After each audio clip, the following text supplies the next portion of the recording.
Oh, yeah. What's up, ladies and gentlemen? You're back with your boy, Muzzy McGee. We're back for another live stream session. Thank you so much for joining me today. Thank you for joining me yesterday. Thank you so much for all the views. It's going up as of recent, which is great for the channel. It's really great for me. If you have a few seconds to like, comment, and subscribe to the channel, it will be very helpful to me. I got a new chair, so I'm excited about that. It doesn't have any arms on it because my other chair, and this isn't an innuendo. I thought about this earlier because I was like, how should I phrase this if I talk about it? The back of the chair blew out. That's not an innuendo. It literally happened. And how did it happen? That is a great question. It was a chair that I had had for years, and like the metal things on the back, I guess, I'm not a welder, so I wouldn't just sit there with a acetylene torch and just start, welding things, because that's not what I do. So, but it's just a regular chair. The back blew out of it, and I had to buy a new one. So, good news, I have a new chair. Bad news is I still haven't uploaded any instrumentals, which I'm going to start doing this week. And I realized I struggle with a thing called analysis paralysis, where I analyze everything that I do to death. But I think the only way to get through this is just to start uploading stuff, because it's just going to sound like I have to just accept for myself. And I know a lot of people struggle with this analysis paralysis, and we just get stuck in our own heads. And it's like, look, it's going to suck. It's going to be terrible in the beginning, and that just is what it is. I think I just need to start doing that. So my goal is this week is to upload at least one instrumental this week. And once I do that, I'm going to try to continue that tradition every single day. Because then the channel kind of turns into like a clickbaity situation where I'm doing all the things I'm saying, except for one out of the 4 or 5 things that I said I was going to do. But at the same time, like, this is what the channel is supposed to be. This is what it's supposed to be. So without further ado, ladies and gentlemen, I'm going to go ahead and introduce myself. I go by the name Muzzy McGee. This is my channel, and this is what I'm trying to build. So with that being said, for those of you who've not joined the channel before, thank you for joining me today. For those of you who would like to join us tomorrow and continue to join us every single day, we love that. And by we, I mean I, and I am all by myself in my room. So I go by the name Muzzy McGee. What I'm trying to build here involves 4 things. The first 2 things involve the live stream, and the live stream is broken down into 2 parts. The first part is the practice session, and the second part is the improvisational section. Practice session is about me practicing. It's about you practicing. It's about us practicing every single day. It's about me live streaming my practices, because we all know that practicing sucks and it's not fun. So I figure if I do it, it might inspire other people to come and join me, because it helps me get better as a guitar player, which is my overall objective, to get from the intermediate to the virtuoso levels of guitar playing. In order for me to do that, consistency is key. So I'm here every single day, or I try to be here every single day while I'm live streaming my practices. It's my hope that you will not only join me, but you will also introduce to me and to the group, for people who would like to join me on this journey, different influencers that can help us get to that next level. Our practice sessions will include warm-ups, scales, chords, chord studies, chord progressions, different picking patterns, different strumming patterns, licks of the week, as well as cover songs. The one that I'm working on right now, obviously, is ABC from Polyphia, and the other one I'm working on is Midnight from Joe Satriani, famous graduate from Berklee School of Music, Berklee College of Music in Boston. The second thing is the improvisational section. It's where on this channel I will be improving about 10 to 15 minutes every single day. And you can sit here on your throne of judgment and judge me, to tell me if I'm getting good, to tell me if I'm getting bad, to tell me if I can do better, and giving me ideas as to what I can do to get better, as far as telling me, giving me advice of different influencers that you may watch that inspire you to get better. And yeah, and so basically, it's my hope that at a certain point you feel comfortable and confident enough, like we talked about analysis paralysis a few seconds ago. So I understand this problem very much so, but this is more relative to my beats and my instrumentals and my music that I'm creating for myself. So it's my hope that when you feel comfortable enough, you'll be able to push out.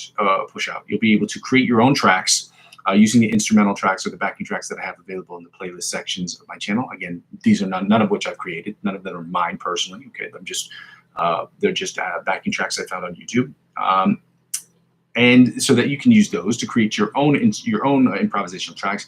You can upload those. You can, and then we can discuss or spend one session discussing what you did to attack the fretboard, what I've done to attack the fretboard using a similar or the same backing track, and what we can do as a collective to get better and to move from the intermediate, obviously, all the way to the virtuoso levels of guitar playing. To do the third thing, which is the most important thing, which I guess I haven't done yet. The most important thing is about me creating the best music I can in Logic Pro X, using my guitar as my primary source of inspiration, or as my main instrument on every single track. That's how I'm trying to build this channel. I'm building the channel around all the stuff that I'm trying to understand with Logic Pro X, or a lot with my guitar, to create the best music I possibly can. So 100% of the music I'll be putting out there, I'll be singing, songwriting. I don't really rap, but I can carry tunes. So singing, songwriting, playing the guitar, writing guitar parts for it, writing solos, all these different things, and creating synth sounds to create the best music I can. 100% of the stuff I'm putting out there will be for me in an effort for me to get better one way or another. 90% of the music that I will be creating and putting out there will be for my own personal projects. Okay, well, like the instrumentals I'm putting out there, obviously that's not the case, but 90% of the music that I will be putting out there will be music I'm doing for myself. The other 10% split into two parts will be music that I'm creating for other artists who are looking for new music or looking for something tailored to them particularly or specifically. And the other 10%, the other 5% will be music that I'm creating and musical scores that I'm creating for individuals who work in short films in the area in which I live, because I work with a bunch of people who work on short films. They're always looking for new music and things and sound design projects that they need help with. So the fourth thing is basically when people don't really watch my channel, the channel sort of serves for me as to where I am, where I've been, and where I'm trying to go sort of situation. So if any of that sounds good to you, I ask and I kind of more or less beg of you guys to like, comment, and subscribe to the channel. It helps me grow my channel, and that's the freest way to help me out.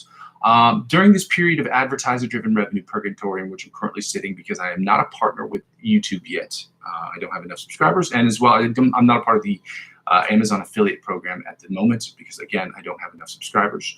I ask people if you can to check out my Ko-fi account. Again, that's ko-fi.com/Muzzy McGee. It helps you, it helps the channel. You can donate as little as $1 to the channel if you'd like to, and that's what it is. It's basically a page where you can make donations to the channel. So, and when I'm part of the YouTube partnership program, then there will be obviously the YouTube button you can push to just donate to the channel should you decide to do so, which is a much easier way to do it. The second thing I ask people to do, again, you don't have to do this, but if you want to get involved and you want to help out with the channel from a financial perspective, the other freest way to get involved, well, technically speaking, is to get involved with the cryptocurrency platforms that I have available, or the cryptocurrency links I have available in the description of every single video. It helps out with the channel in the following way. It is a refer a friend program. So when you use the referral links to sign up and you spend $50 or more on any of those websites, the company itself will offer you perks and benefits. So whether it's $20 cash back or $100, $100 off the trading fees, whatever they offer you, they will in turn offer me. And as I'm using 15 to 20% of my total gains in the cryptocurrency market, up to $100, because I got to put the level up here somewhere, I tell people to check it out if you'd like to, because it's not a requirement that you spend any money. But in the event that you do, whatever they offer you, they will in turn offer me. And as I'm using 15 to 20% of my total gains to reinvest back into the channel, up to $100, that's how it helps out with the channel. So, yeah, if you'd like to do that, that's very helpful too. And lastly, the very easiest way to help me out with the channel is, or the second easiest way to help me out with the channel is really just to subscribe to me across all platforms, because helping me grow my other platforms will inevitably help me grow my YouTube channel. So I'm currently on Facebook, TikTok, Instagram, and Twitch. I'm not active on my Twitch account at the moment. As I said, I'm going to be using my OBS this week to test it out to see how the OBS works on YouTube first. And then I will test the platform. I'll test this on YouTube and probably Facebook and Instagram next. And then once I finish testing this on Facebook and Instagram, it's my hope that I'll be able to do so on Twitch too. Or I might just do Twitch first, because I don't really have any followers on Twitch, and so it gives me an opportunity to do it in more of a safe space, meaning like I'm not going to have too many problems or too many issues or technical issues on that would be so devastating that it would affect the amount of people that I watch on the amount of people that watch the channel on a regular basis. So with that being said, ladies and gentlemen, welcome to the channel. So we're going to get started here today. Let's see, I talked about getting a new chair. Oh yeah, the three things that I have to say before I start the live stream. Okay, there are three things that are really important. Number one, I do curse on this channel. You will hear me say things like shit and fuck, especially when I get frustrated. And the reason why I tell you this beforehand is because I suggest influencers that will also inevitably that do curse. A lot of guitar players just, we are foul-mouthed sailors type people, and it is what it is. But I don't take any offense to people who curse in my presence, but some people find that as an actual obstacle. If that is an actual obstacle to you watching this channel, I apologize, this may not be the channel for you. I get frustrated, I'm a human being, and I do curse, okay? The second thing is I don't take requests on this channel. This channel is not about the live stream particularly, it's just about us practicing, okay? That's it, really. It's about us getting better at our principal instrument, which happens to be the guitar. Now, That's not to say that I have an issue with any channel that does that takes what do you call it? That takes requests. Some people want to do that, okay? I don't see the merit in particularly doing that right now. And that's not to say that I won't change my mind later, provided I see the utility of that later. But as of right now, the channel has nothing to do with that. That's not the direction I really want to take the channel. So I just ask if you have any requests. I'm just telling you now, like if you want to make a request for a cover song I do, it's a very different thing.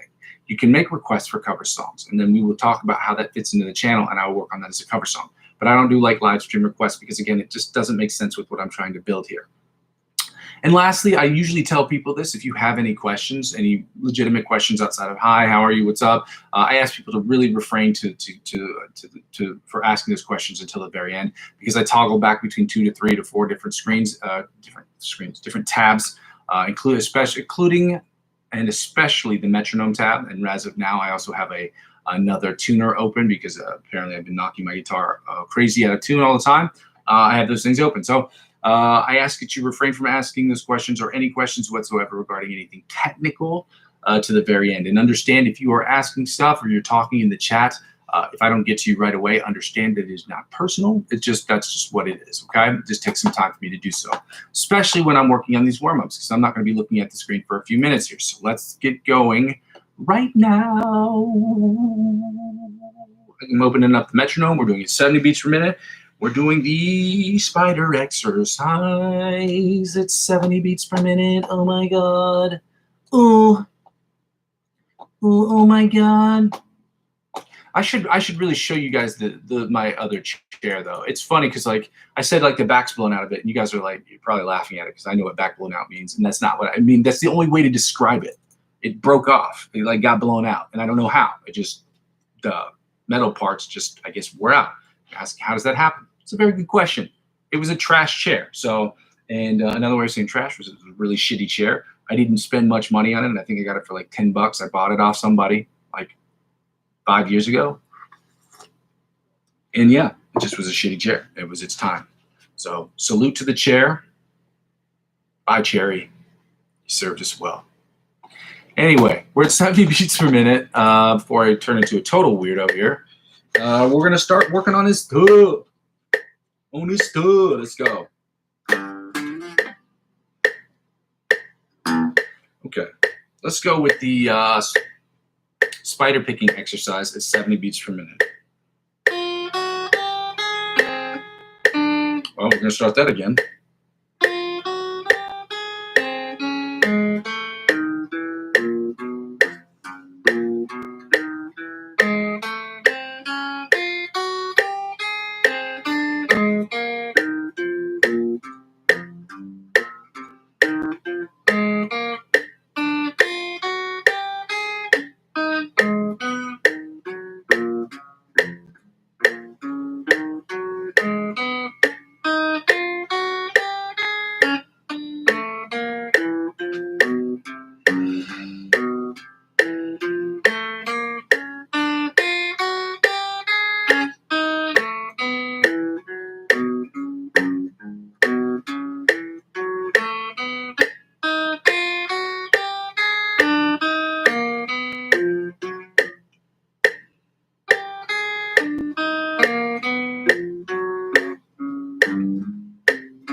Okay, well, I'm still, I'm going to use this term because I don't think it's an offensive term, but some people might, because I'm a huskier guy, so I'm referring to myself in my own weight, but I want to call it muffin topping, when your finger spills over onto the other finger, onto the other string, and that way, like, when you're playing it, it like mutes it by accident. So you have it on this string, but this is what it sounds like when you mute the other string. So my fingers were, I'll say it, muffin topping, onto other strings, and that's an issue that I've been dealing with, especially with that exercise, because just the way that it's set up. And I did that last one. I had to redo that last one because specifically, what was happening here was I lifted up my middle finger, and it should have been stayed down. It should have been kept down, which is the point of the exercise. The point of the exercise is to make sure that the fingers that aren't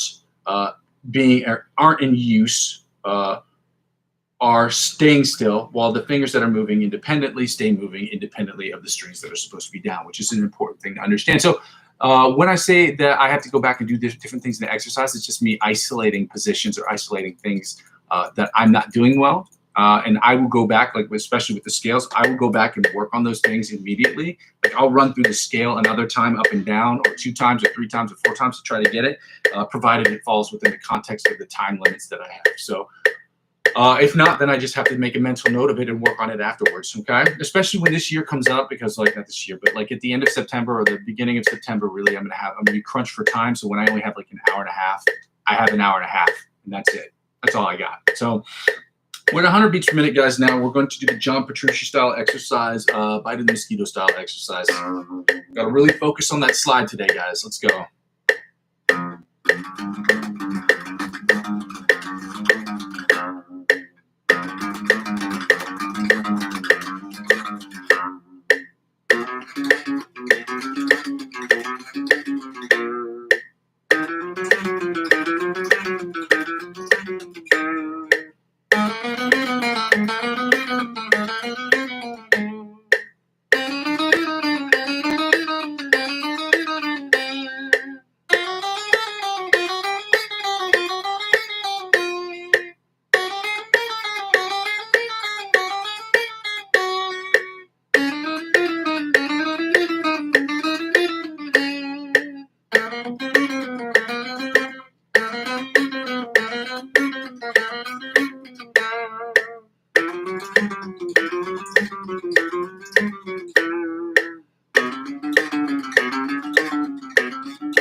I had an itch and I was able to wait in my eye, and I was able to wait until I finished the exercise.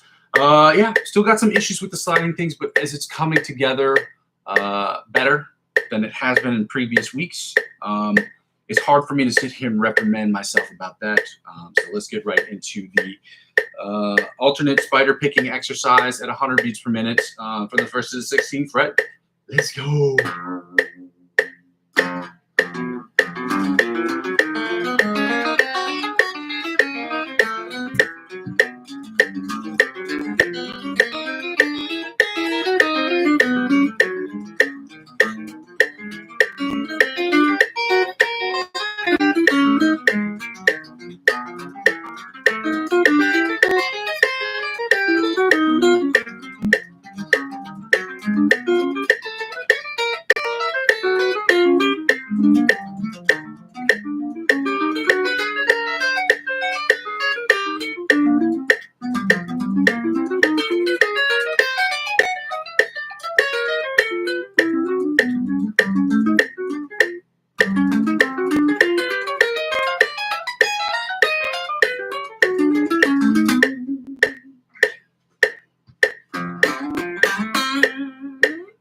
That one needs work for sure. And I don't know why. I feel like I've been doing a good job at it, and then every time I say I'm doing a good job or doing a better job, the next day I go and buck it up.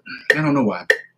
I'm still struggling between these two areas. I had a little incident right now, but yeah, annoying, frustrating. It is what it is. Mental note, work on it, exercise. We're doing the chromatic tapping from the 1st to the 16th fret at 100 beats per minute, guys. Let's go.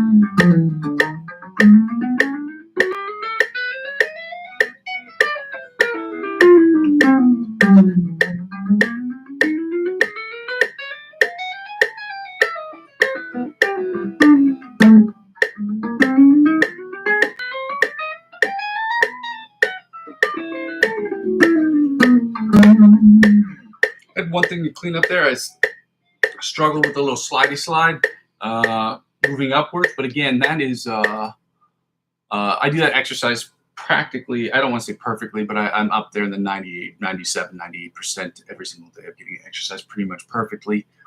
So I am not going to sit here and reprimand myself about that. Right now, we're going to move right on to the exercise, the Brandon Dion exercise. Again, I recommend everybody follow his channel. He does curse on his channel, but he puts out and cranks out some really great content. We're going to work on the sweep picking exercises today. As yesterday, we worked on the selected picking exercise that I'm sure somebody else developed it, but in my mind, I made it up. So let me just get this win today so that I can just say, oh yeah, I invented something. And then find out later this exercise has been invented like 100 years ago, probably. It's not an exercise. I just, the pattern might be unique to me personally, but I doubt it. It's too rudimentary. It's too fundamental. It's too rudimentary. There's no way I came up with that, but it's something I didn't see. I didn't look up on the internet, but I'm sure somebody created it before I did. So I wish I could give them credit because I don't, I thought of it and I haven't written it down in a tablature yet, but hopefully soon. We're doing these exercises at 80, 90, and 100 beats per minute, starting with the Brandon Dion exercise. And then we're going to do sweep picking exercise number 1.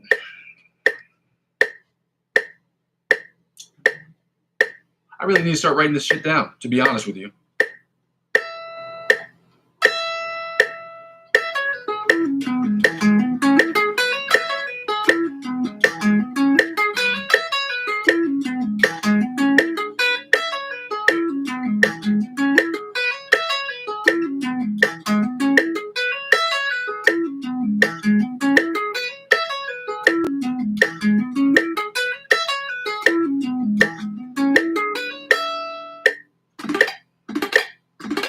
That sounded pretty good with the exception of that last one.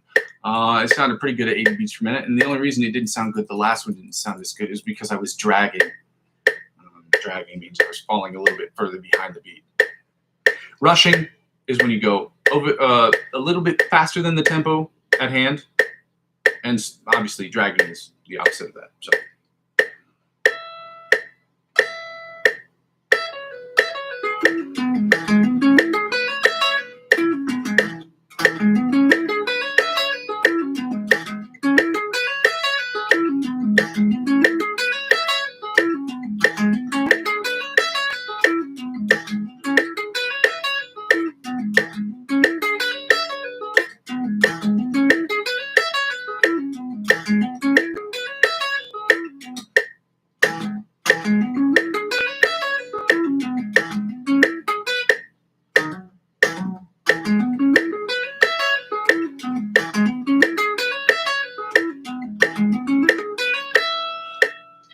Nadi had a few mistakes. I got hung up on a few things there. Not great.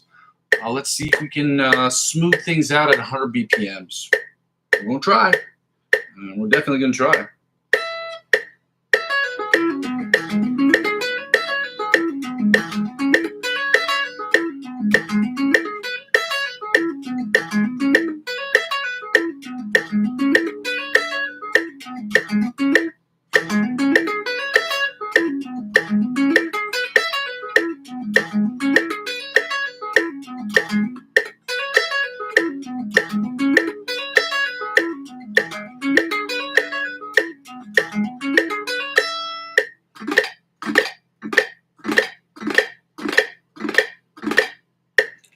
Hundred sounded way better than 90. I mean, they all need work, but at the same time, yeah, ain't no shame up in that game.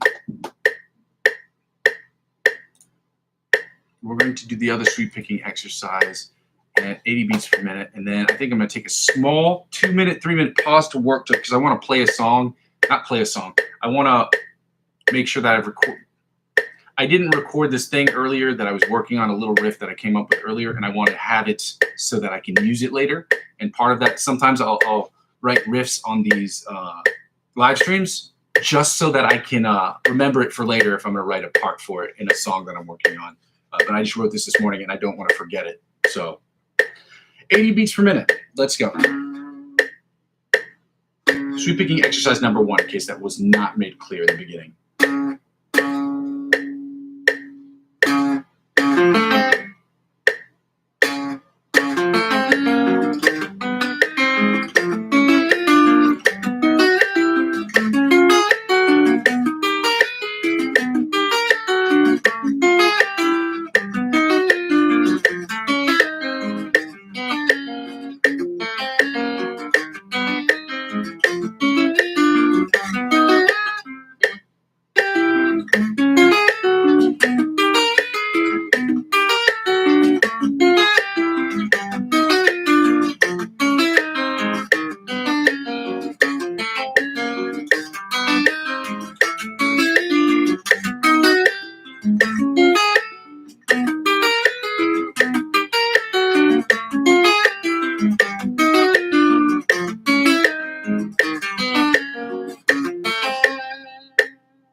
All right.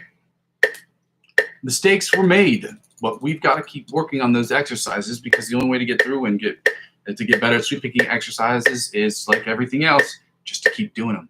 Okay? There's no substitute for this, for just doing these workouts. It sucks, but you know, it's what you got to do. 90 beats per minute. 90 beats per minute. Let's go.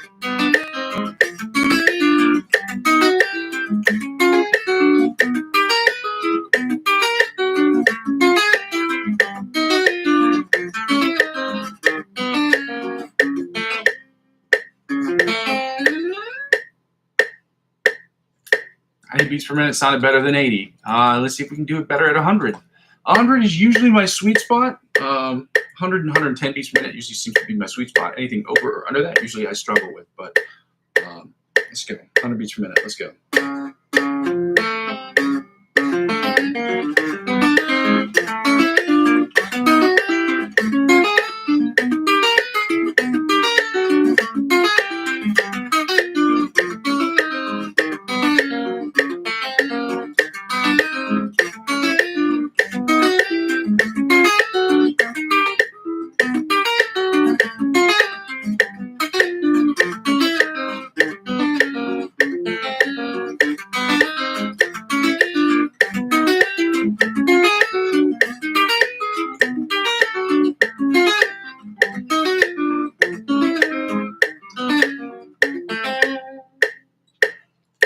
Did not go as well as I was anticipating earlier today, as I was anticipating just earlier today.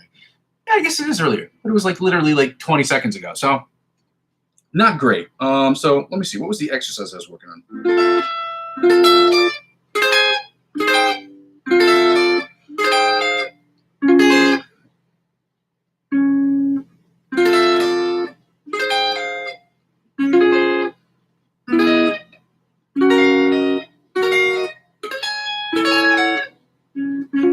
There it is.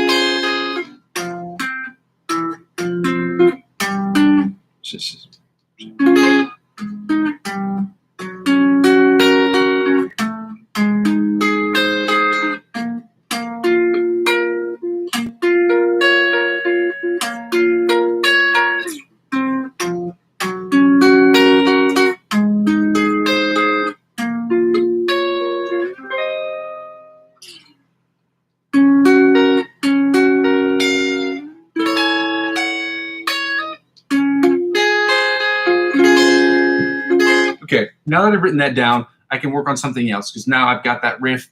It's in here. Now I can come back here. I'm going to type in riff, put in here so that I can look at this. Oh, you should use a metronome, my guy. You should. There's an online metronome on Google. That's the one that I use because like I said, this thing doesn't, I have a metronome and I have a tuner. It doesn't work that well, or it's like basically broken. I didn't spend that much money on it. I think I spent $10 on it. So let me just see. Put in new riff here. Parentheses, 30 seconds ago. I'm sorry, I'm typing in the chat, but I just want to remind myself, like I'm not typing to anybody in particular. I just wanted to remind myself that's where I put the riff that I was trying to come up with in my head.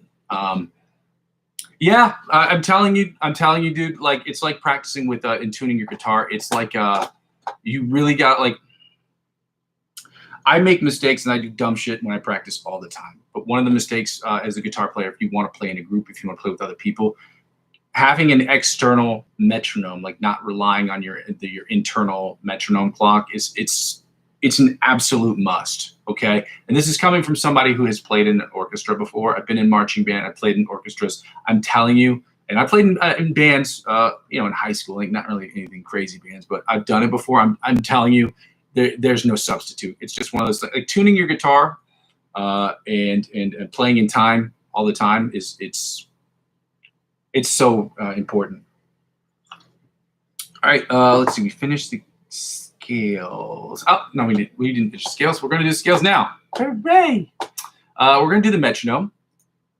And thanks, man. Thank you for joining me today. I forgot to say that. Thanks, Lucas. Is it Lucas or Luca? It depends, because I live in France, so people whose name is spelled Lucas, it's pronounced Luca. But in other places, it's pronounced Lucas. I hope I got that right. Good to see you, man. Anyway, I'm going to put on the metronome. We're going to do the scales. We're at 105 beats per minute. We're going to do the E major scale followed by the F major scale, and then we're going to take it down under 100 beats per minute down to from 105 to 100 beats per minute. We're going to do their minor pentatonic equivalent, starting with the E minor pentatonic scale and ending with the F minor pentatonic scale. Okay, so let's get with this metronome because metronomes are important. We're talking about it. Don't matter. Let's see.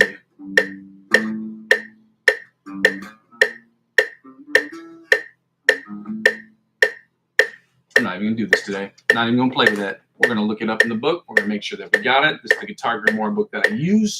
I recommend it to everybody. And when I do get with the Amazon affiliate program, I will put it back up there so that people can purchase it.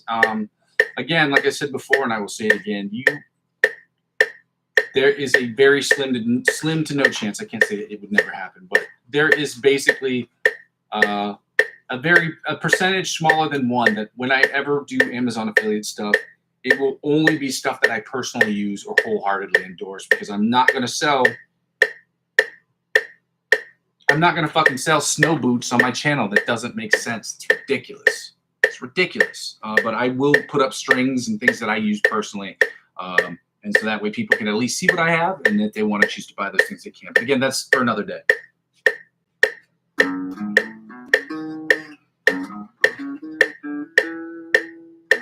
Yep, there we go.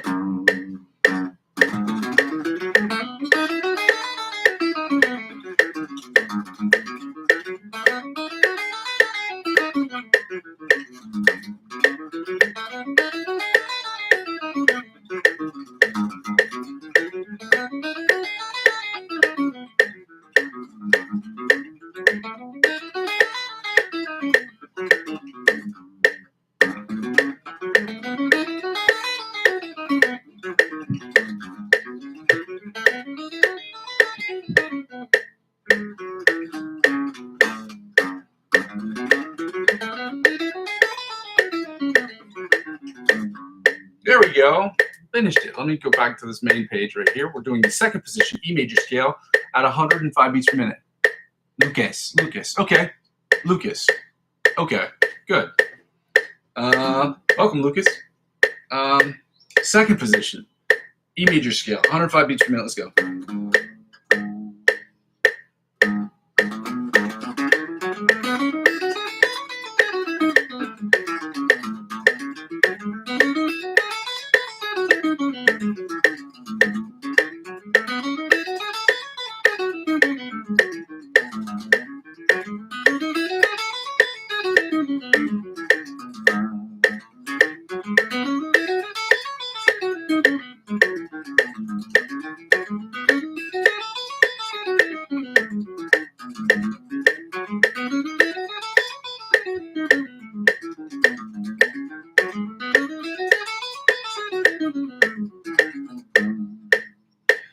position, E major scale at 105 beats per minute. Let's go.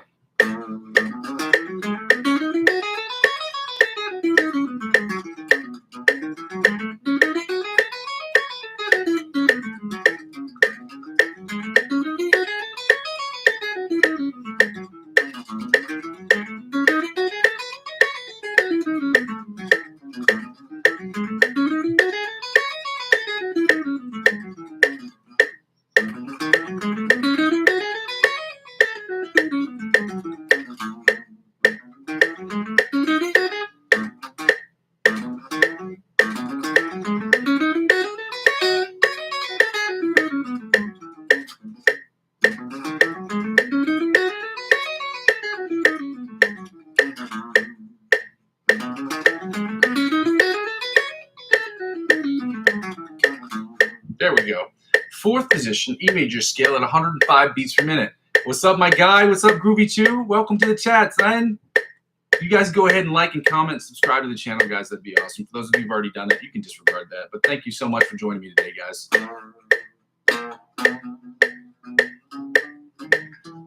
Fourth position, E major scale at 105 beats per minute. Let's go.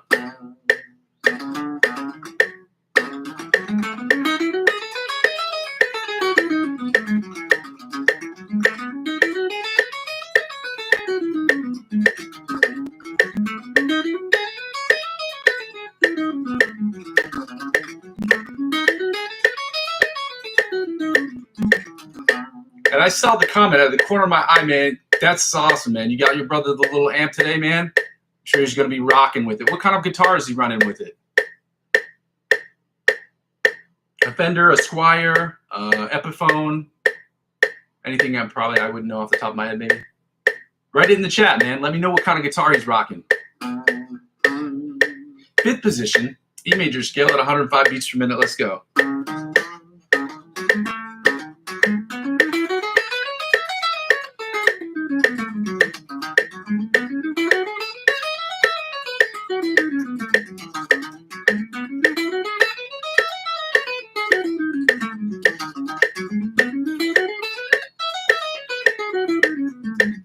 I was shaking my head because you got him a Les Paul Gibson. Your brother is balling, son. And a Roland amp. I'm not supposed to say stuff like this on the channel, but get the fuck out of here. That's awesome. That's so sick, dude. My first guitar was a Squier by Fender, obviously. And I had a mini amp so broke that it was just, I'm jealous. That's crazy good. That's crazy. Like I said, my first guitar, my amp it doesn't even have a name. I don't even remember what it was. It was an amp that's smaller than the amp that I have now, and my amp right now is an orange Micro Terra amp. Have you ever seen it?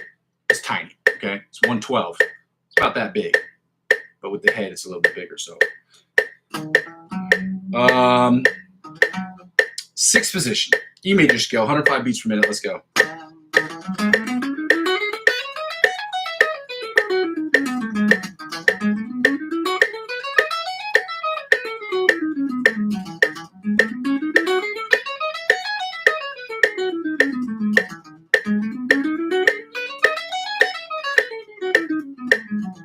Big brother of the year, dude. Getting your brother a Gibson guitar with a Roland amp. That's fucking awesome, dude. That's so sick.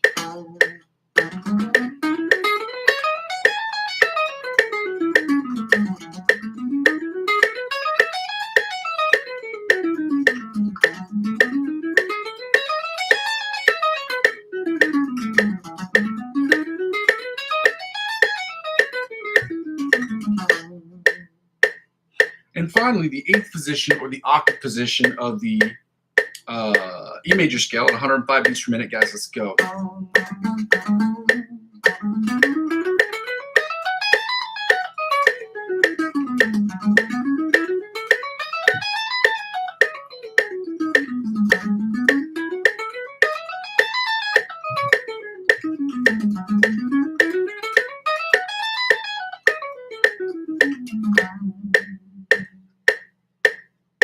That's so dope.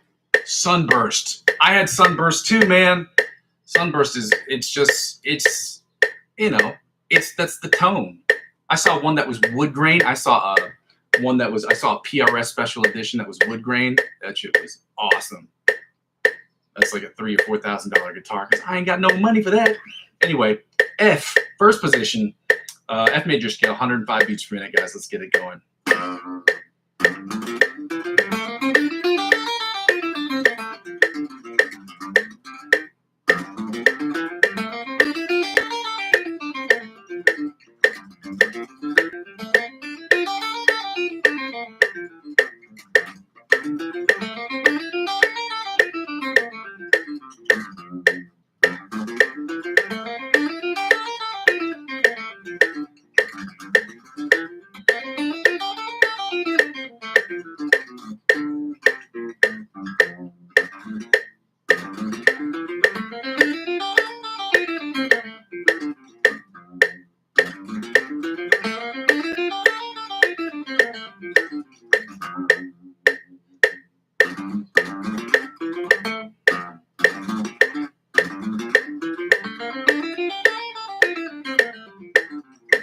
There we go. Finally. Second position, F major scale at 105 beats per minute. Let's go. Are you talking me? Is my strap from the 70s? Oh, I was gonna say I had a Squire. I had a Squire by Fender, and it was definitely not from no 70s. I'll tell you that much. It was from 1999, give or take. So yeah, it was definitely before turn of the century, but second position, F major scale, 105 beats per minute. Let's go.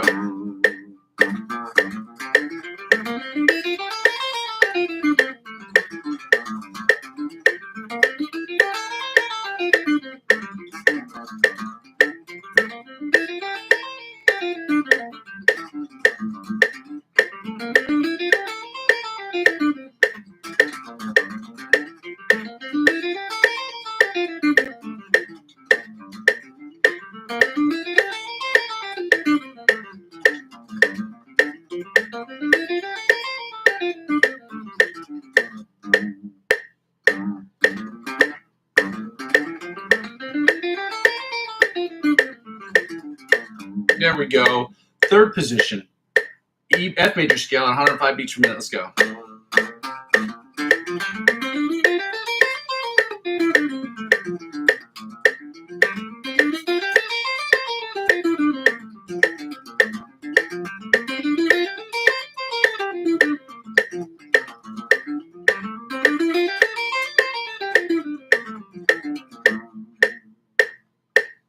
Fourth position, F major scale at 105 beats per minute, guys. Let's go.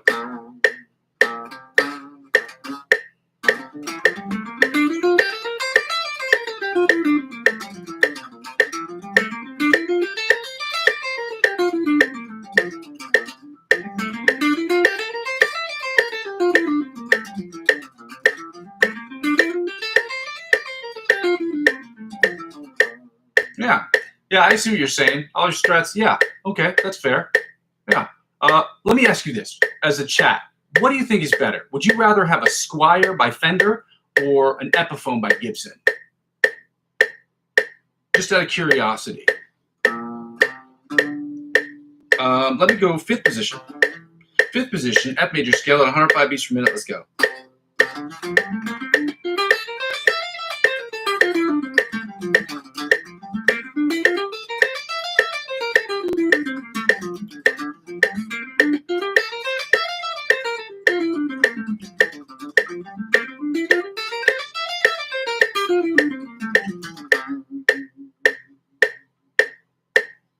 Sixth position, Epiphone. Okay, interesting choice.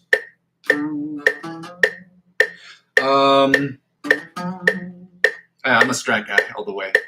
But it was my first guitar, so it's a nostalgia thing, I think, more or less. Yeah. Sixth position, F major scale, 105 beats per minute. Let's go.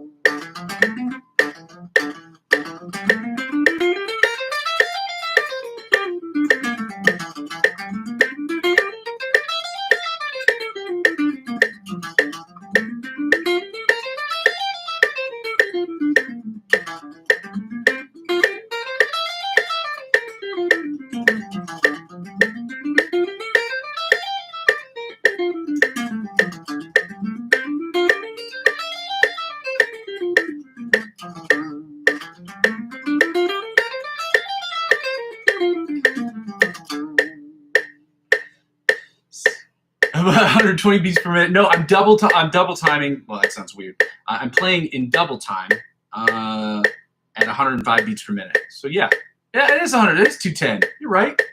You're right. I didn't do the math in my head. See, that's flames right there. Yeah, I don't even notice I'm doing it. It just feels like. Yeah, let's see.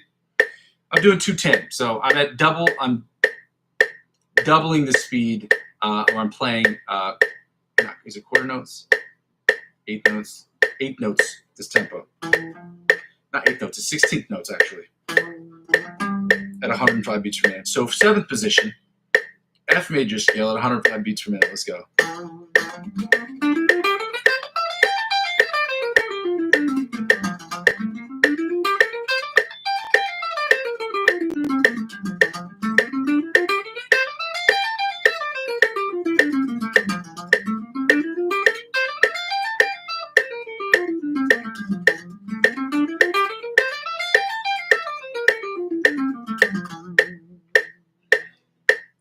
And fire. Rickenbacker, I mean, it's fire. It's a great guitar. I mean, these are dope guitars. Guitars I've never even held in my life. I held a Zakk Wylde Epiphone once, but it was like is an Epiphone. It wasn't the Gibson version. I don't know if you've seen it. It's the Bullseye. Zakk Wylde was the guitar player who replaced Randy Rhoads in Black Sabbath. Black Label Society, in case you... No. 8th position, F major scale at 105 beats per minute. Let's go.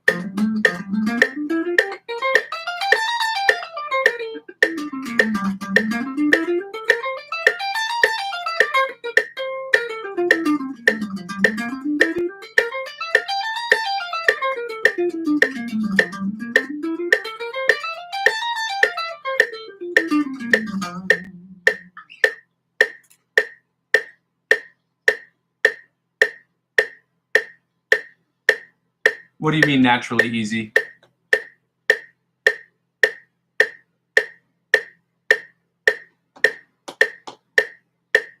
I'm going to take the tempo down to 100 beats per minute. We're going to do the E minor pentatonic scale and follow that up with the F minor pentatonic scale after I take a look at what it is we're trying to do. Again, the book that I use is the Guitar Grimoire book, guys. You don't have to purchase it. But I tell all guitar players and all musicians there are certain books you should have for guitar players. A chord book, a scale book, a progression book, maybe, and an exercise book are important to have. But again, to each their own. Okay.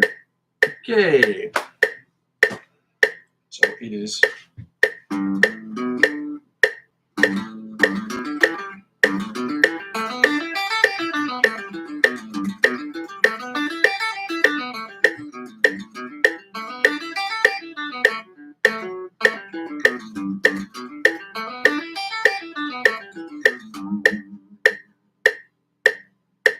Second position, E minor pentatonic scale at 100 beats per minute. Let me just toggle back to this main screen.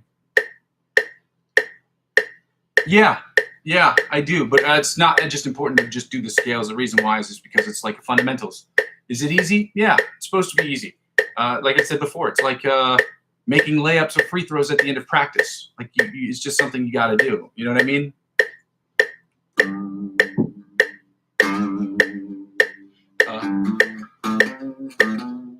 Second position, E major scale at 105 beats per minute. Let's go.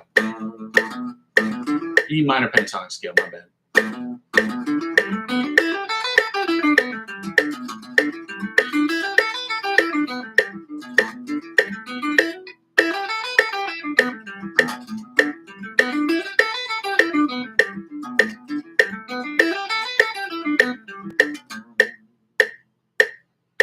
Third position, E minor pentatonic scale at 100 beats per minute. Let's go.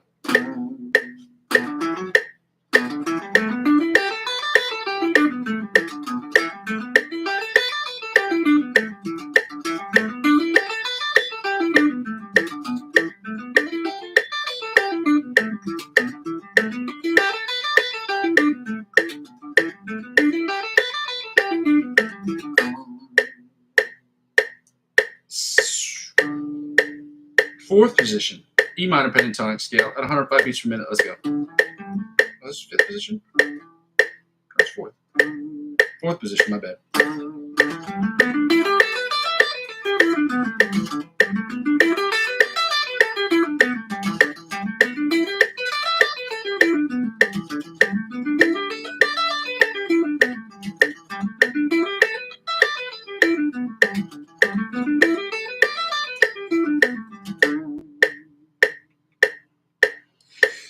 Fifth position, F, E minor pentatonic scale, 105 beats per minute. Let's go.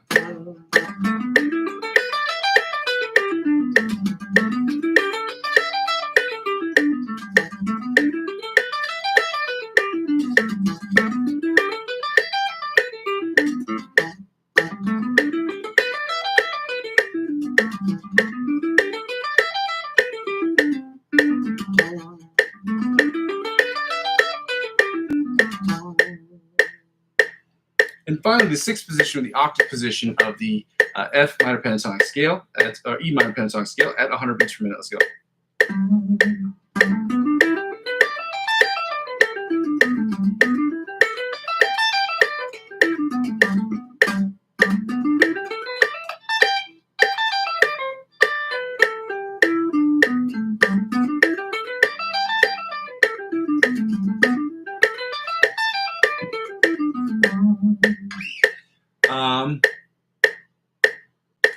Yeah, you should. It is trippy, man, when you first start doing it.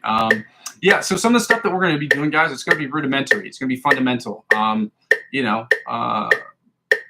It's just, that's what it is. When you practice guitar, if any of you played in bands before or played in like orchestra settings, you go over the fundamentals. If you've ever played on a sports team, you have conditioning. Conditioning is fundamentals. Like it's fundamentals of getting your body in shape and doing things you need to do. But running through and doing layup drills or, shooting threes before practice is something that people do all the time. So I want you to understand, like, this is the intermediate level course. So a lot of stuff we're going to be doing is going to be between beginner and advanced. That's just what it is. So I'm hoping that you understand that it's just a part of the process, guys. You know what I mean? We're going to get to the F major scales right now. Yeah, but I mean, you understand there are fundamentals, I'm sure, like even with rapping, with any exercise, with whatever you're trying to do, whatever professionally you're trying to do, there are fundamentals that are important, not just important, they're imperative that you repeat, because it's like, I'll just use the basketball reference again. They call them free throws because they're basically like free shots. Nobody's in your way, nobody's stopping you, and those are the baskets you should make. You know what I mean? So, yeah. And also, yeah, I was going to say it too. We'll get there. The chat's really nice. Let me get right into the, you guys have been really kind to me. That's all what I meant to say. Yeah, let's get right to the F minor pentatonic scale, guys. Keep working. You know what I mean? First position, F minor pentatonic scale at 100 beats per minute. Let's go.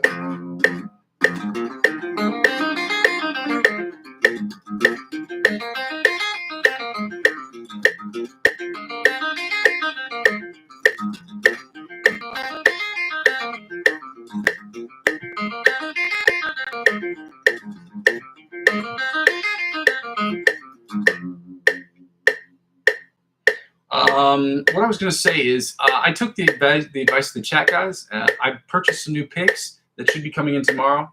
I'm really excited about that. I bought some new strings and some new picks for me tomorrow. Totally worth it. Pretty excited about that. Yeah, so hopefully the slippage thing will be solved, that problem. Anyway, second position, F minor pentatonic scale at 100 beats per minute.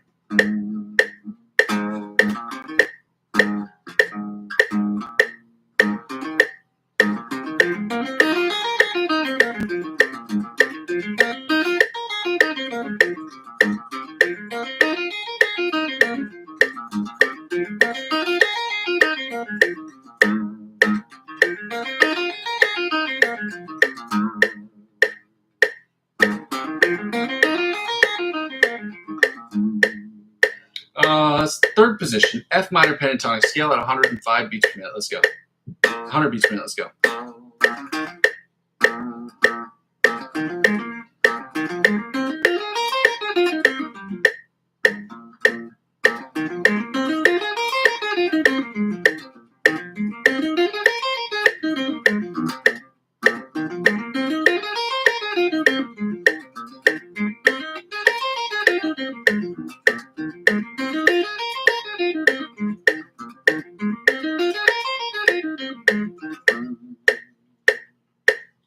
position, F minor pentatonic scale at 100 beats per minute. Let's go.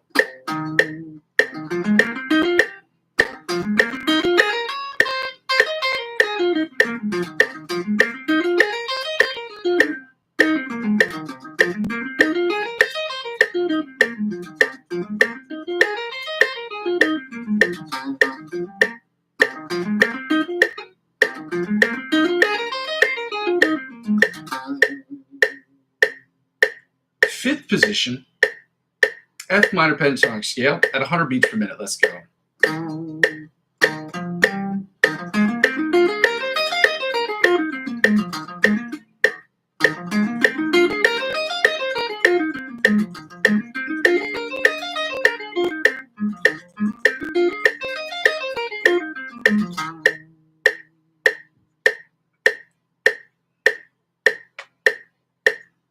And finally, the sixth position, or the octave position of the F minor pentatonic scale at 100 beats per minute. Let's go.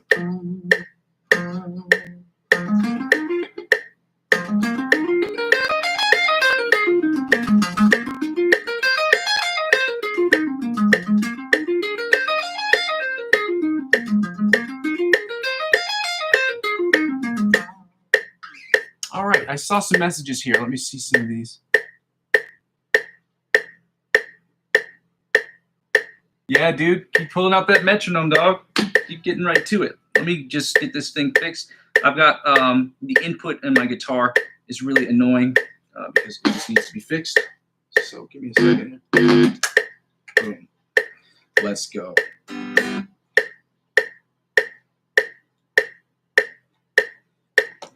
Yeah, dude. I can't wait. As soon as I'm working on figuring out how to do this thing because I got to scan some of these documents to put up there because again, the other things I'm implementing this week is the using my OBS, and with the OBS, I can post in the background like the exercises that we're doing, and I can just, if I can get the tabs in PDF form and then use them, put them in the OBS, and you can just see them in the background. Yeah, let me get right into the find the note. Remember, guys, we're doing the E. I fucked that up because the Monday we did D. And this week we had changed scales, and when we changed the scales, we obviously changed the find the note. So this week we're doing E. I think we have to toggle back between E and F because E and F we do on the same weeks. Yeah, so we're gonna do E today, or E the rest of this week, and we'll do F next week, and we'll do E after that. And then when we get back to the E and the F, we'll do it then. Yeah, find the E. So again, we're at open and 12 on the bottom E string. Because the string's already in E, because we're in standard tuning, when you play the E open, we call that 0. We consider that 0. And so it works with any string. If you add 12 to any number on any string, you would find its counterpart in its octave position. So on E, when you play open, you add 12 to that number, and you get the 12th fret. That makes sense. On the top E string, it's identical. Same thing. Open string, you add 12 to 0, and you get 12. Now open and 12 on the bottom E string. Now on the A string, we're on 7, on the 7th fret. So when you set 7 plus 12 gives you 19. So you add 12 to that, you add 12 to 7, and you get 19. So basically, if you add 12 to any number, any fret number below the 12th fret, you get its corresponding octave note above the 12th fret. And if you subtract 12 from the note above, or from the fret above the 12th fret, so at 19, if you subtract 12 from it, you get 7. So you can find it either way. So now open and 12 on the bottom E string. Now open and 12 on the top E string. Now when we go to the B string, we want to find E on the B string. What did we find the last time? Was it 9? 5. There we go, 5 and 17. You add 5, you get 12 to 5, you get 17. You subtract 12 from 17, and you get 5. So you can find both. Again, if you have any questions about that, please do not hesitate to DM me. It's just music theory stuff. We're back on the E string, so we're playing open and 12. Now we're back on the bottom E string. which is open in 12 as well. Then on the A string, we're at 7 and 19. Frets 7 and 19 on the A string. And then we're moving over to the D string, which is 2 and 14. You add 12 to 2 and you get 14. You subtract 12 from 14 and you get 2. See how that works? Now back to 7 and 19 on the A string. And then open in 12 on the E string. And then open in 12 again on the top E string. And then back to, what was it? 5 and 17 on the B string. Then we're on the G string, and I want to say it's 9 or 10. I can't remember which one it is. It's 9. You got 9. That's where you find your E on the G string. And if you subtract, or if you add 12 to 9, you get 21. You subtract 12 from 21, and you get 9. Very simple stuff, guys. Now back to the D string, which we are at 2 and 14. Frets 2 and 14 on the D string. Then we're at fret 7 and 19 on the A string. 7 and 19 on the A string, guys, okay? Then we're at open in 12 on the bottom E string. Open in 12 on the bottom E string. And I usually like doing this to signify the end of that particular exercise, but it's hard to do in E because it's played open. You can do it on F easier, so it's like on the F note, because it's like.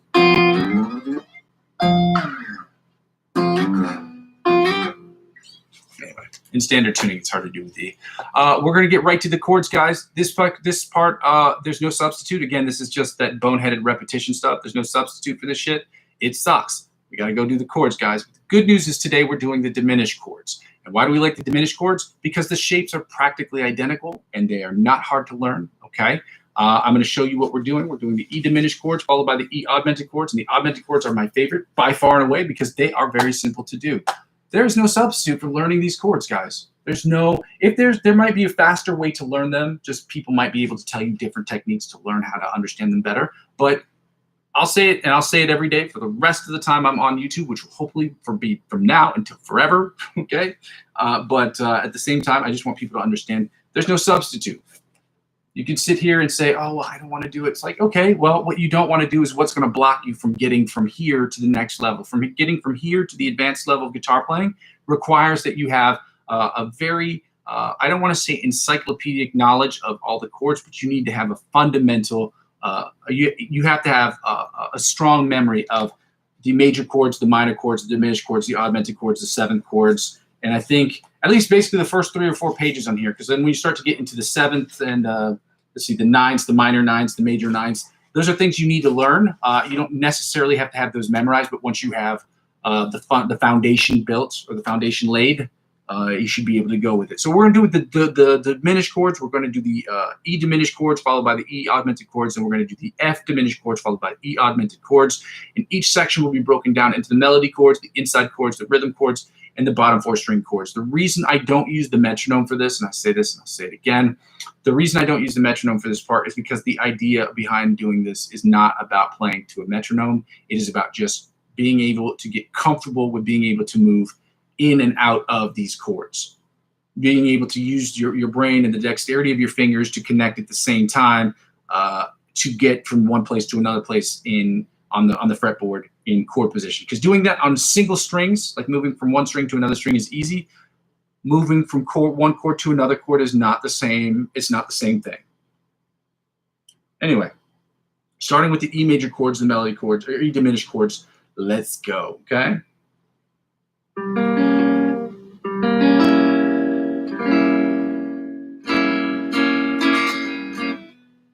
And then is it? So it's.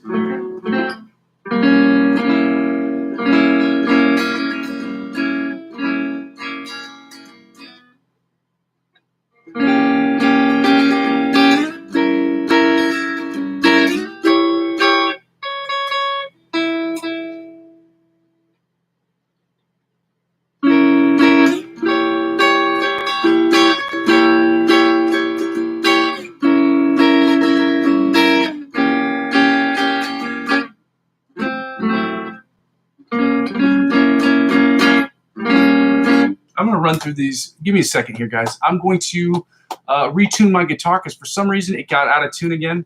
I could not tell you why that's happening. It is frustrating as it is annoying, but I had Groovy Chew who came through and was telling me my guitar was out of whack the other day, and it's important that if we're going to hold myself to a specific standard, we should hold ourselves to the standard of being able to play in tune every time.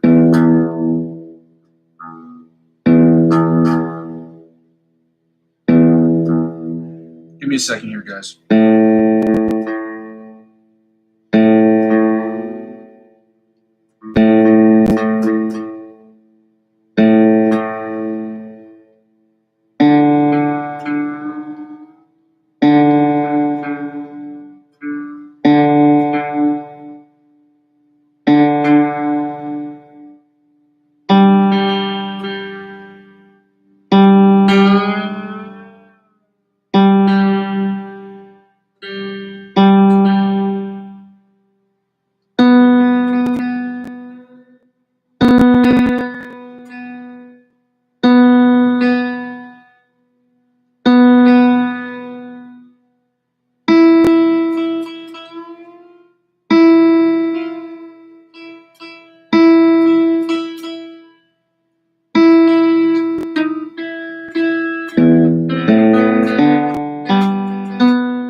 All right, let me get right back to this. If I can pause this. C'est un signe.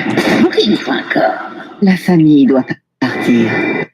My bad. I don't know what that's about. Back to the main page. Okay, back to the chords, guys. I do have a chromatic tuner. It doesn't work. So I have to use the YouTube one, which sucks. It's a shitty one, but it is what it is. I just didn't buy one today. I was thinking more or less getting more strings, and I'm focusing on those picks, and I purchased those, and I didn't get a tuner. So I have to focus on that for another day.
Go up one more. I can.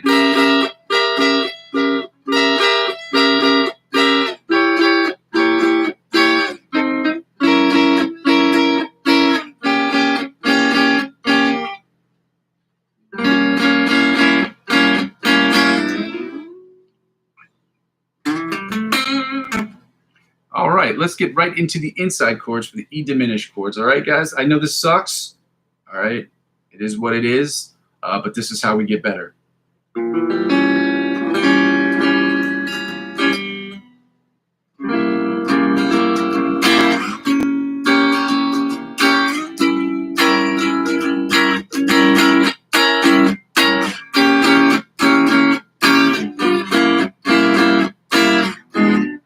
Oh, let me back to here.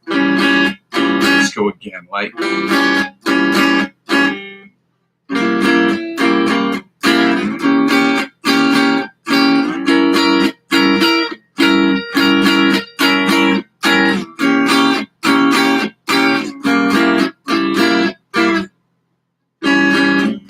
One more again.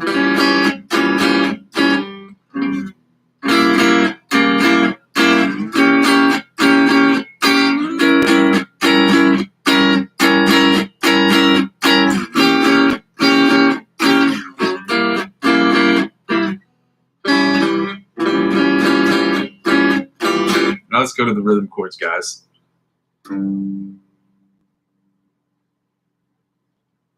Yeah, it's just it sucks for some people because people are like, oh, this is so fucking boring, and there's no substitute, man. There's just none. So I keep telling people just so that they'll stay and help work through the tough stuff. But you can't you can lead a horse to water, right? Can't force it to drink though.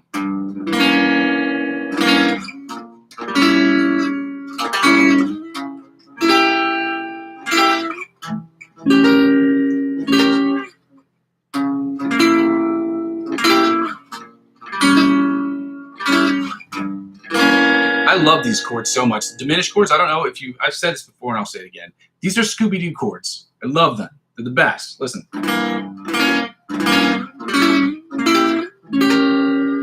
You ever watch old Scooby-Doo? This is a chord that's like whenever it changed from one scene to another.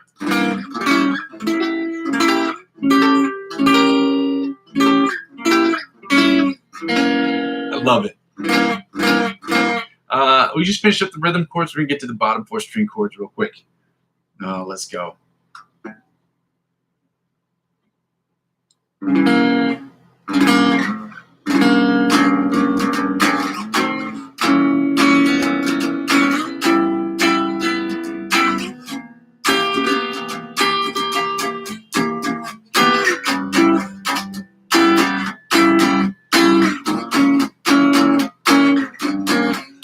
Go again, light.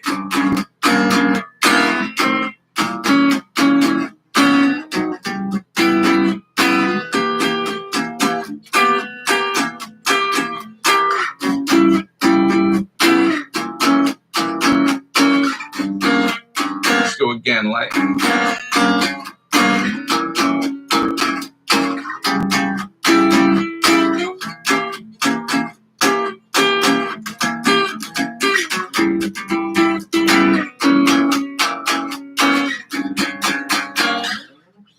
All right, now we're going to get right into the E augmented chords, which are some of my favorites because they're easy. They're not hard. They're just they're similar. Like the shapes are practically identical. So we're going to start with the melody chords first, which are the outside chords, which sound a little something like this.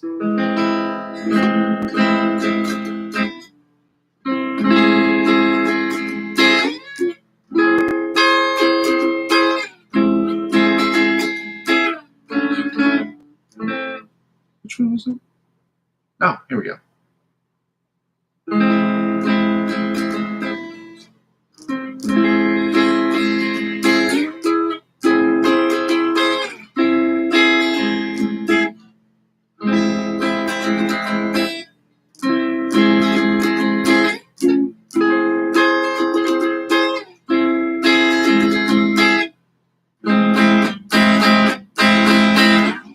Now the reason why I like the augmented chords, if you weren't here before, I'll tell you again the reason why, or if you didn't see me do these before.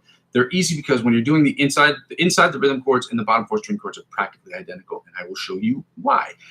When you are playing the inside chords, which are basically every string except for the 2 E strings, you're playing it like this with your index finger holding onto these the G and E strings. So it's going to sound like this.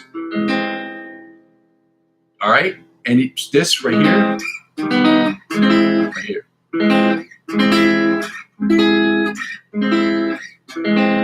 when you're doing the rhythm chords, you just add that pinky to the 4th fret and move them all up accordingly. And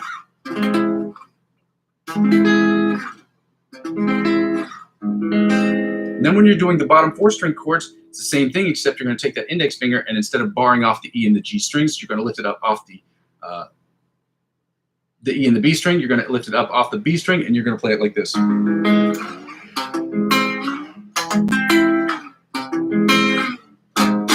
that make sense? Let's go. Starting with the inside chord. So we don't need the pinky for the inside chord. It's going to sound like this.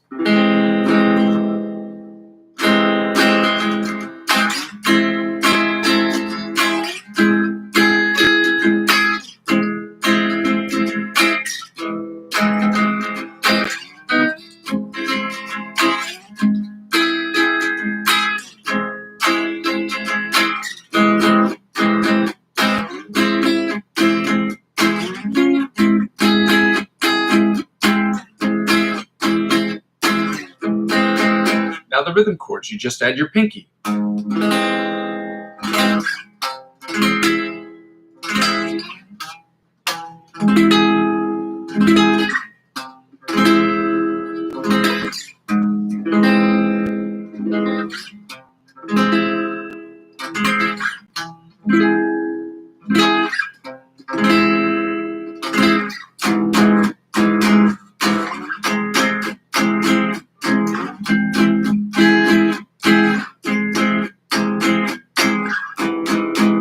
Now the bottom 4 string chords, like I said before, take that index finger. Instead of playing the G and E string, just lift it up and you're only going to play the G string. So it's going to sound like this.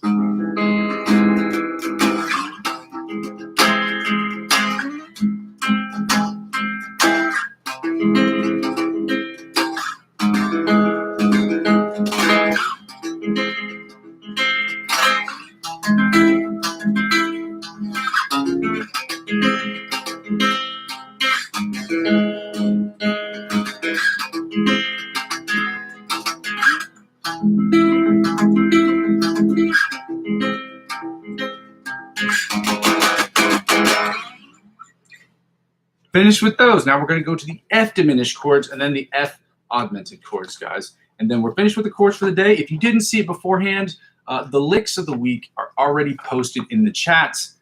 I used my big brain and I did something earlier that I normally don't do because I'm trying to get better at doing stuff that I say I'm going to do, like posting up instrumentals that I haven't done because of the analysis paralysis that I was talking about earlier.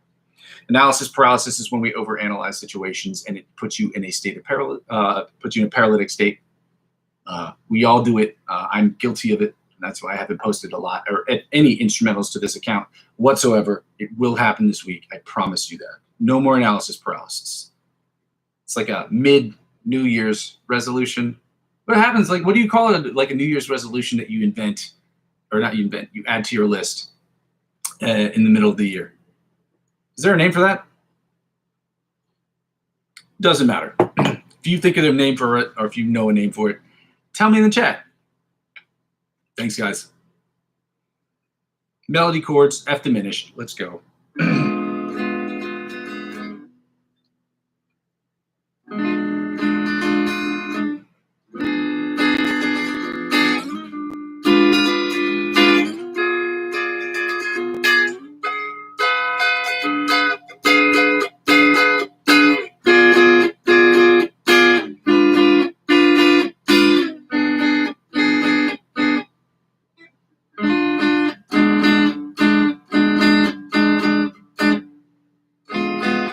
Let's go again, like.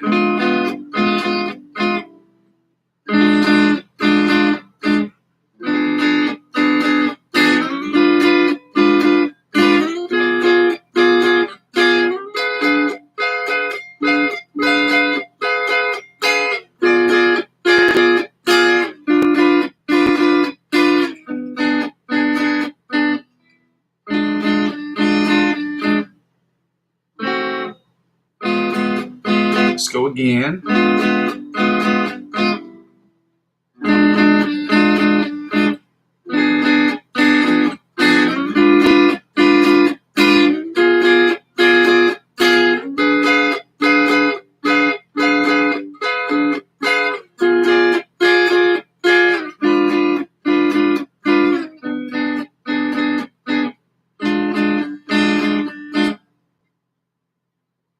Oh. Now let's get right to the inside chords that sound a little something like this right here.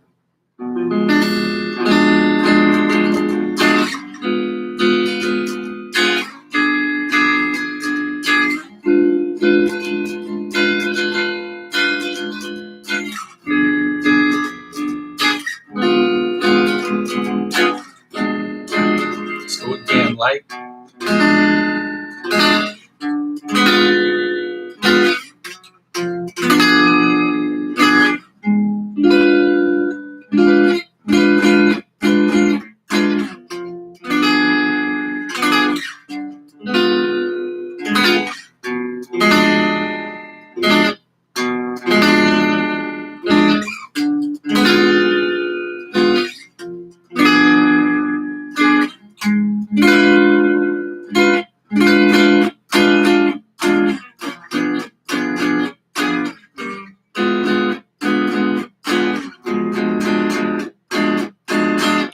go right into the rhythm chords, or the bar chords, as they are called.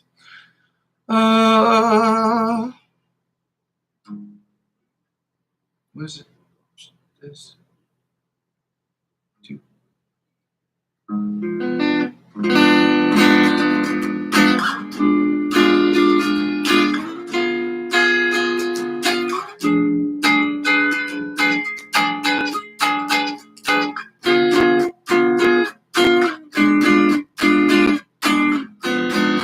Let's go again, like.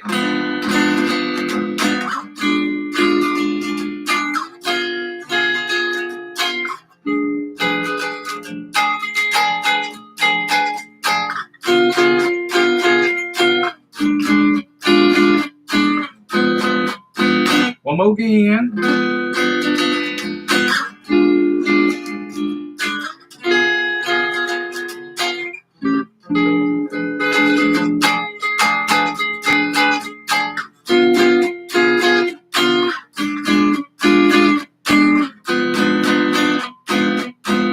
Now the bottom 4 string chords, guys.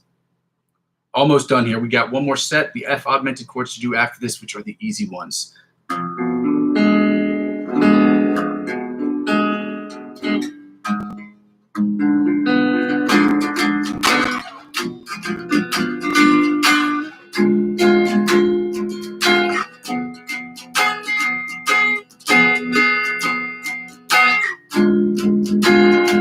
Oh, I don't have to play that one because it's already down there. Then it's right here. That's the same one.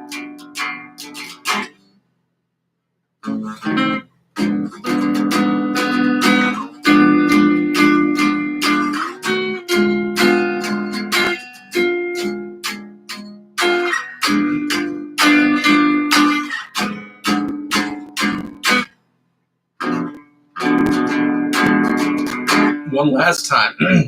One last time.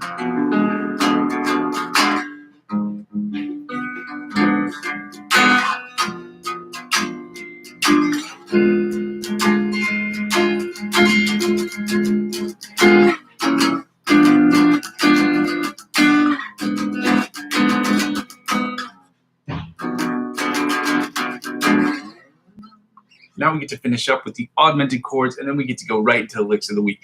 If you guys have any problems seeing the licks of the weeks, like I said before, they're all at the very, very top of the chat, and I don't think we've had too many messages where it'll take you too long to scroll upward. No, absolutely not. It took me three little flicks of the finger, 3 little flicks of the wrist. F augmented chords starting with the melody chords. Let's go.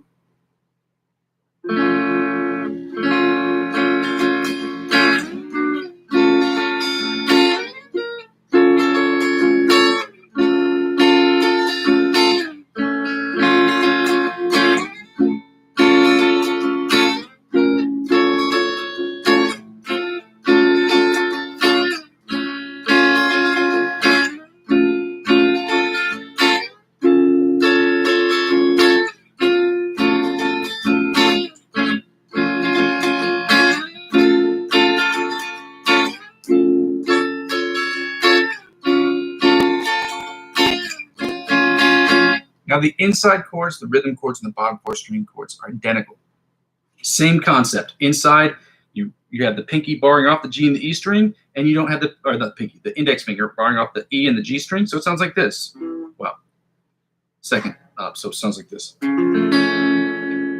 Rhythm chords, you keep all these the same, and you just add the pinky right here. Bottom 4 string chords, you lift up this index finger so that you're only on the G string and not the B string. Same concept. Let's get it going.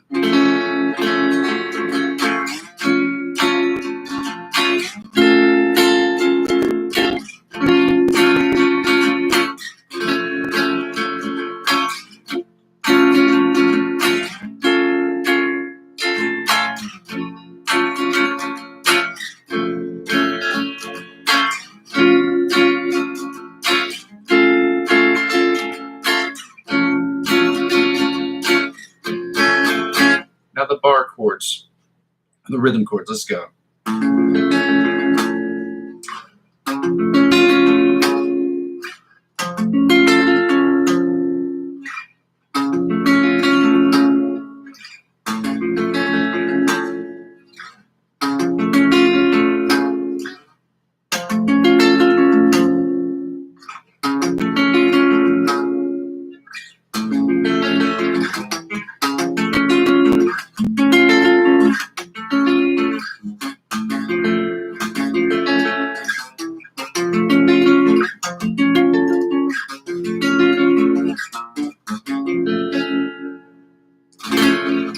Now the bottom 4 string chords that are identical, but again, you lift up your index finger, so you're not on the B and G string, you're just on the G string by itself. So it sounds like this.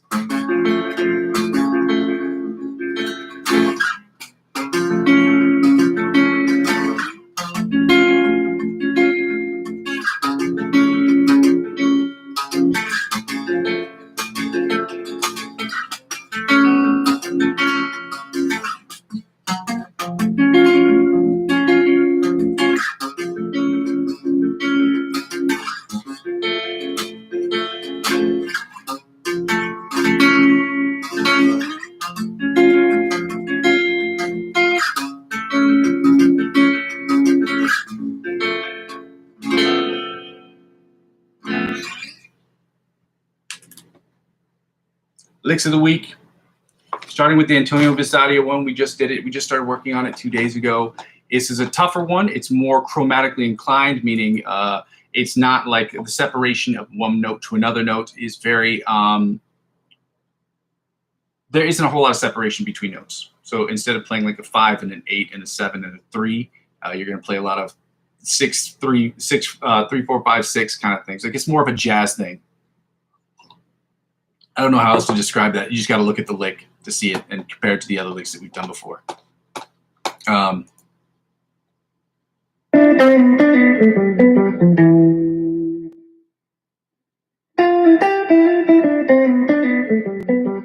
Obviously, we're not going to play it that fast, nor are we going to play it to a metronome. So we're going to spend a few minutes going over this. We're going to go over the Melodies Music one, and then I'm going to do the ABC Polyphia riff and finish up with the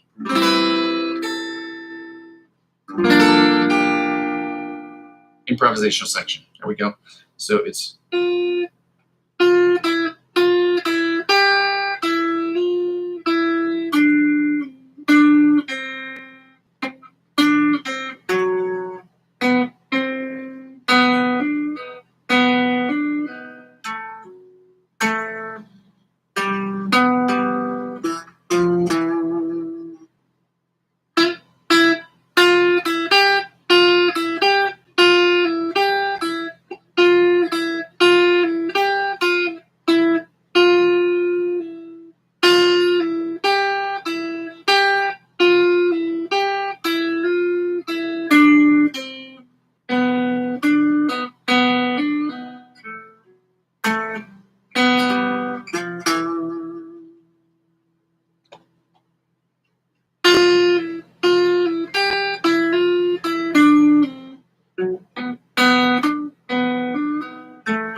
Shoot. Let's go.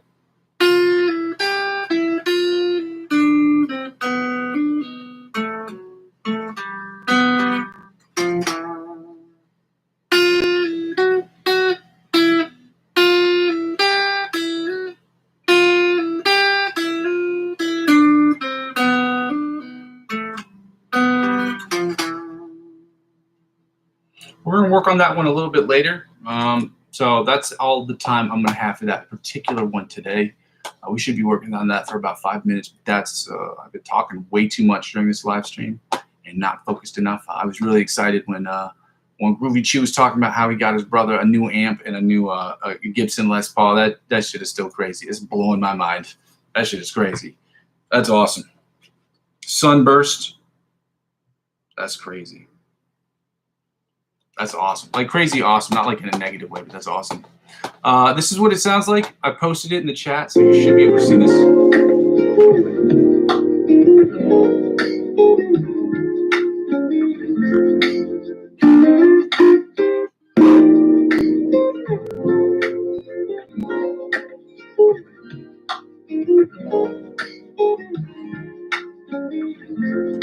His is real soulful with it. He's real soulful with it. I don't know if I can do that this time, but I'm gonna put this against the tempo. I'm gonna play this against the tempo, against the what was I using? 70 beats per minute.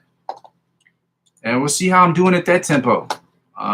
Because that's where we're working. I think it's a little bit faster than 70, if I'm being completely honest. I think it's about somewhere between 75 and 80 for sure. But we're still working at it. I'm still working on it at 70 beats per minute because I'd like to post it by Sunday of this week.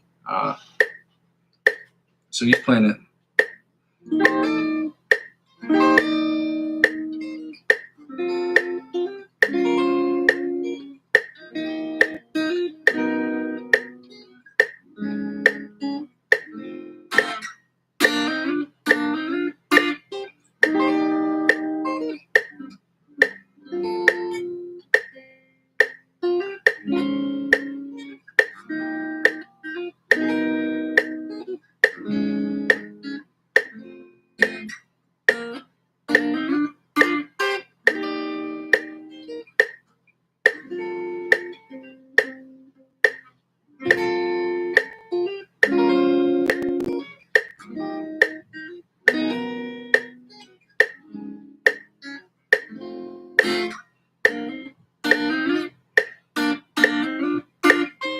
I'm smiling because it's just a realization of people don't understand how, like they say, the devil's in the details. Like this, just doing this instead of playing it like this. When you play it like this, when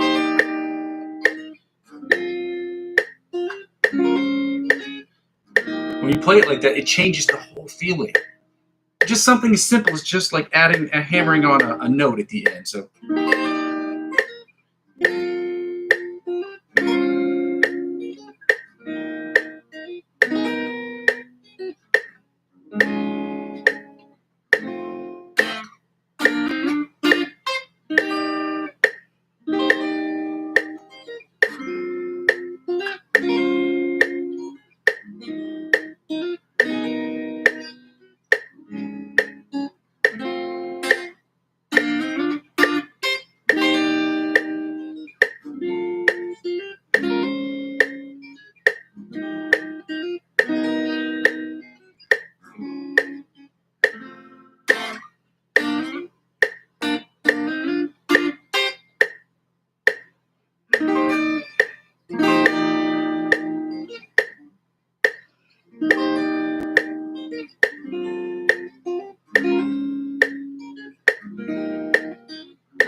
Right into this ABC Polyphia riff, guys.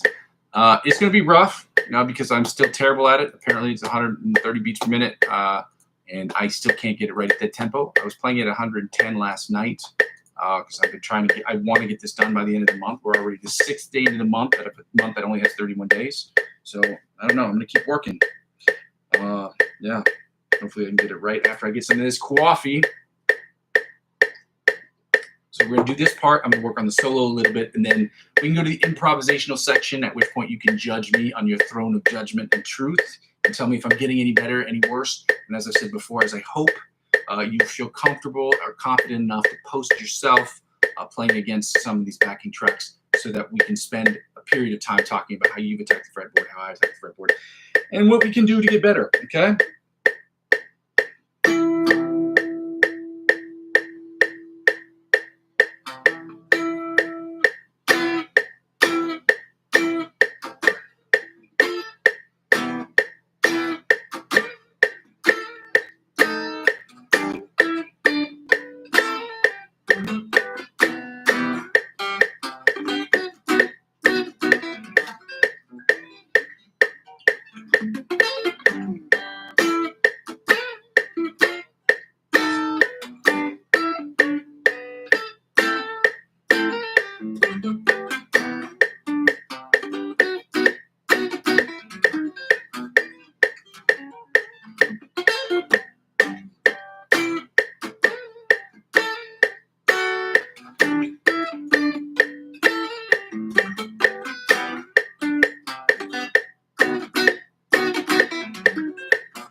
Well, that was annoyingly frustrating. So I was getting it last night, and it's like every time I get on the channel, and then I get this with other people, they're always like, well, whenever you play in front of other people, even if you're just streaming online, it's still harder. Your skills get worse. But I've been working on this for over a year, and this is getting really annoying. So that's when I say words like shit. Oh, shit. So let's try and work on this solo.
I've got to get to these solos today, guys.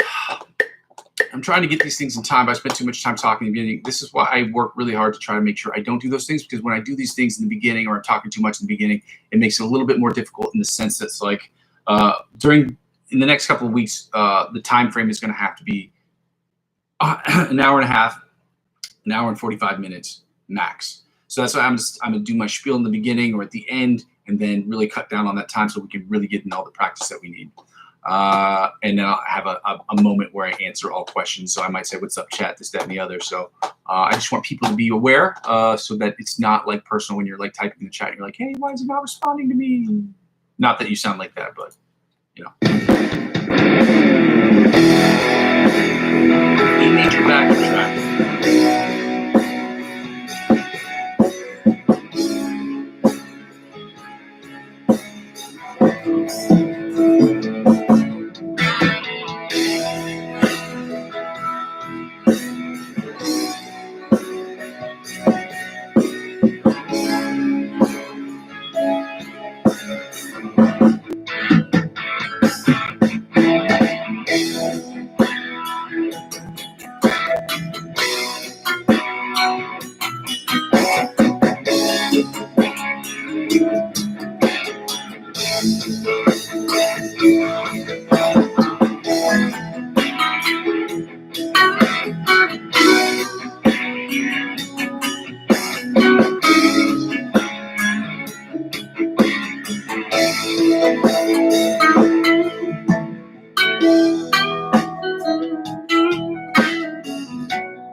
Not a good one for me. I'm just shaking my head. It's like that. For me, it's okay. It just, for me, my level of playing, like I really like improv and I'm pretty decent at it. I think that one just sucked. It just sucked, dude. I guess it's just work. It's just frustrating sometimes. I just don't get it right. It makes me angry. All right. Let's try this next one. It's gonna be better. Oh, and the chords are actually labeled on this one. So we have E major, B major, F sharp, minor, and A major. Those are the chords of this 4-part progression.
that is all the time I'm going to have for today, guys. I'm going to close out of this before it starts playing weird commercials in weird languages because I do not live stateside for the moment. I am across the pond, not in England, but in Europe. For those of you who have never joined the session before, I have to say thank you for joining me today. For those of you who joined the session and continue to comment and continue to show me that love and support, I'm very thankful for all of you. I'm trying to make this channel as free as possible for you. I'm going to try to make that happen. The idea of the live stream session, as I said before, is so that we can all practice together because everybody knows practicing sucks. It is not fun. If you have not joined the channel before, I go by the name of Muzzy McGee. This is what I'm doing, and this is what I'm trying to build. If you're confused about that, give me 4 minutes to go over my spiel so I can probably encourage you to join me every single day, okay? So first of all, I go by the name of Muzzy McGee in case that wasn't clear from the jump. My channel is about 4 things. It's all music related. And the first 2 things involve the live stream, and the live stream is broken down into 2 parts. Okay, the live stream is about me practicing, you practicing, us practicing together, suggesting different influencers between all of us that can help us get better as a collective. Also, maybe different exercises and things of that nature that I can take into consideration when I am building a program that will help us get better. We're trying to get from the intermediate to the virtuoso levels of guitar playing and every step in between. We will also be working on chords, scales, warm-ups, licks of the week, chord progressions, different strumming patterns, different picking patterns, as well as cover songs that we'll be working on. Not songs that I'm doing in the live stream particularly, like I'm not doing requests, but we will do cover songs to kind of showcase the skill set that we have here and to showcase just dope stuff that we can make just so that it will entice people to get to the channel. The second thing is about the improvisational section. And because this isn't like a Zoom meeting where I can just point at other people and say, hey, play part of this solo, play this solo, play on this, whatever. I have to play during this period of time so you can sit there and judge me. And it's my hope that you guys will feel comfortable enough to where you can film yourself making a YouTube video, or you can make yourself a YouTube video that you'll post, and you'll send me the link so we can talk about and discuss how you attack the fretboard, how I've attacked the fretboard, and what we can do collectively by suggesting different artists and different ways to look at the fretboard so that we can get better as a collective.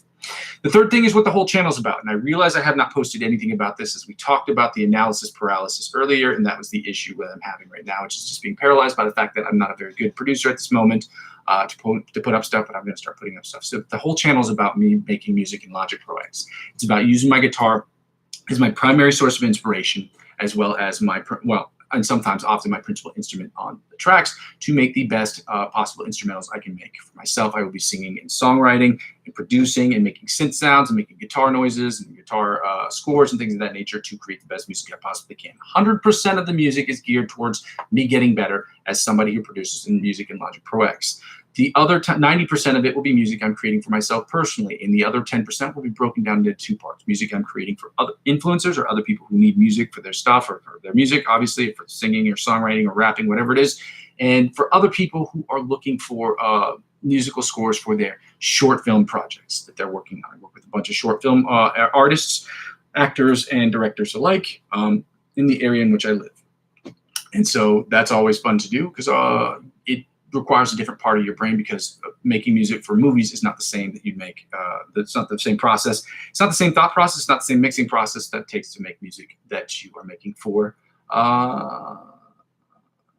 music. Music that people sing to is different from musical scores that you make for movies. It just is what it is.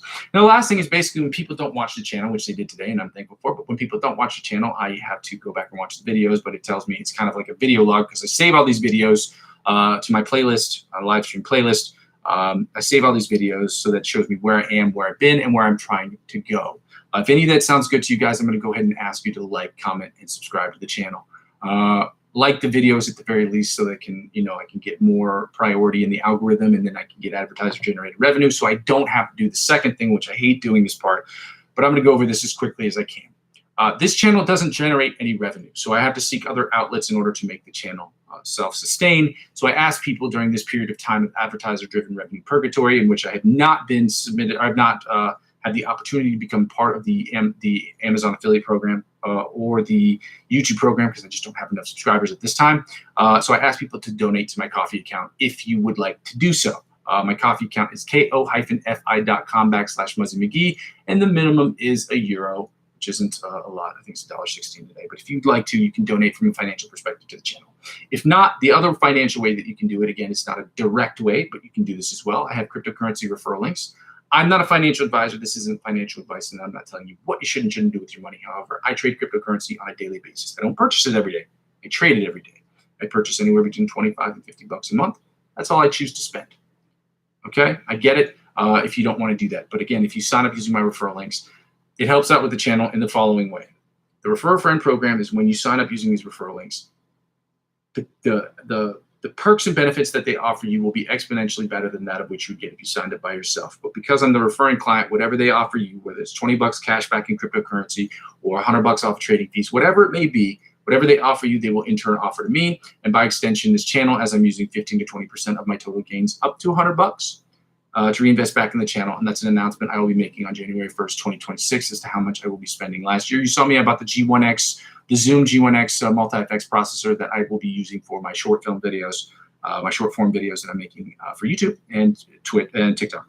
The last thing, after those donation things are done, the last thing is really, if you want to help out, the freest way to help me out with the channel is to subscribe to me across all platforms. Helping me grow my Facebook page, my YouTube page, my Instagram, or helping me grow my Instagram page, my YouTube, my Facebook page, my Twitch, and my TikTok channels will inevitably help me grow my YouTube channel. Okay, subscribing to me and follow me across all platforms will help me grow those channels. And help me grow those channels will inevitably help me grow my YouTube channel, but also helping me grow my YouTube channel will inevitably help me grow those other channels.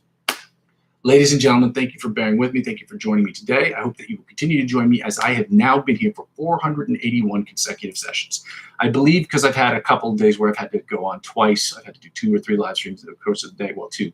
I'm probably around 460 consecutive days, which is, I'm lucky to say that I can do that. So thank you guys for joining me. I hope that you'll join me tomorrow. Like I said before, I go by the name Muzzy McGee. This is my channel. This is what I'm trying to build. And I'm going to continue to build this channel brick by brick. But with your help, we can do it more quickly. Love you guys. See you tomorrow. Okay, bye. Okay, bye.